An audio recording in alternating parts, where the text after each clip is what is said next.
আব্দুল্লাহ তুমি নবীকে ভালোবাসতে জানোনি, তাই তো তুমি মুনাফিক আমরা শুন। ফেসবুক লে সারাদিন, আরে আলেম আলেমের কিছু বলবে সেটা ভিন্ন কথা। তুমি ক্লাস 8-এ পড়ো, না হয় মাদ্রাসায় তুমি কাফিয়া পড়ো, না হয় শারহে বেকায়া পড়ো, তোমার এইরকম দুঃসাহস কেমনে হলো যার একজন আলেমের বিরুদ্ধে ফেসবুকে লেখো? মা বাবার অভিশপ্ত সন্তান ছাড়া আলেমের বিরুদ্ধে ফেসবুকে লিখতে পারে না। মা বাবার অভিশপ্ত সন্তান, ওর উপরে মা বাবার বরদোয়া, মা বাবার অভিশাপ, এমন সন্তানেরাই আলেমদের বিরুদ্ধে লিখতে পারে, এছাড়া কেউ পারে না।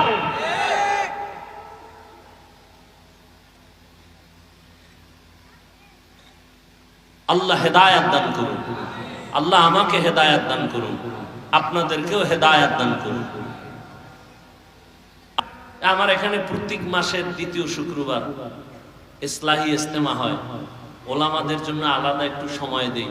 এই বিষয়গুলো আমি বলি, বয়ানকে আরো সংযোজন করা দরকার, সংযত হওয়া দরকার, মার্জিত ভাষায়। এখন আর কোনো গোয়েন্দা টোয়েন্দা লাগে না। সেদিন গেছি এক জায়গায়, ওয়াজ করতেই দেবে না আমার ভিন্ন পার্টি, যারা আমাকে কাফের কইলে খুব খুশি। হ্যাঁ, পরে কইলাম ভাই কাফের টাফের বলা বাদ দাও, কিছুদিনের মধ্যে আমাদের সব আলেম এক স্টেজে চলে আসবে ইনশাআল্লাহ।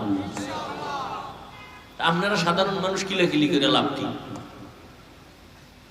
ওলামাদের মধ্যে দূরত্ব কিন্তু কমতেছে, খেয়াল করছেন কেউ? কোনো হুঁশই নেই। ওলামায়ে কেরামদের মাঝে দূরত্ব কমতেছে আগের তুলনায়। এরপর কোন আলেম এখন মন করা বয়ান কইরা কেউ ধরা লাগবে না, সার নাই, একটু উল্টাপাল্টা কইছি, পরে 2-3 দিন পর আবার লাইভে ভুল হয়ে গেছে। যুগটা কেমন যুগ দেখছেন নি? এখন আর কেউ ধরার দরকার নাই, নিজেই ধরা। অতএব সবাই এক হওয়ার চেষ্টা করেন। আজকে বাংলাদেশে মসজিদ বেশি না কম? মাদ্রাসা, তাবলীগ, আলেম ওলামা, ছাত্র, পীর মুরিদি বেশি, হাতে গোনা মাত্র কয়েকটা নাস্তিক। এরপর আমরা দুর্বল কেন? বিষয় কি? একমাত্র কারণ আমাদের ভেতরে একতাবদ্ধতা নাই। সাপ বেজির লড়াই চলে আমাদের অন্তরের ভেতরে। আল্লাহ লড়াইয়ের থেকে, হিংস্র আক্রমণ থেকে আল্লাহ আমাকে হেফাজত করেন, গোটা উলামায়ে কেরামদেরকে হেফাজত করেন।